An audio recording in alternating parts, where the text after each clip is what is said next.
اس میں گرامی جناب محمد الرسول اللہ صلی اللہ علیہ وسلم ہے۔ ثم جاءکم رسول، پھر تمہیں کیا کرنا ہے؟ مصدق لما معکم لتؤمنن به ولتنصرن، اپنی رسالت کو چھوڑ دینا ہے، ان کی رسالت کی تصدیق کرنی ہے، ان پہ ایمان لانا ہے، ان کے مددگار بننا ہے۔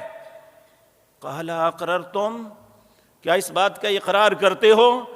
سب نے بیک زبان کہا قالوا اقررنا، ہم اقرار کرتے ہیں۔ جب وہ رسول آ جائیں، ہماری رسالت چل رہی ہو، ہماری ایک امت ہمارے ساتھ موجود ہو، وہ ہمارے مددگار بھی ہوں، ہم ان پہ غلبہ پا بھی سکتے ہوں، یہ بات میری ہے، ہم یہ سب کچھ کر بھی سکتے ہوں، تو اے اللہ ہم تجھ سے معاہدہ کرتے ہیں لَتُؤْمِنُنَّ بِهِ وَلَتَنْصُرُنَّ، ہم ان پہ ضرور ایمان لائیں گے، ان کے مددگار ضرور بنیں گے، پھر ہماری رسالت نہیں، رسالت ان کی ہوگی،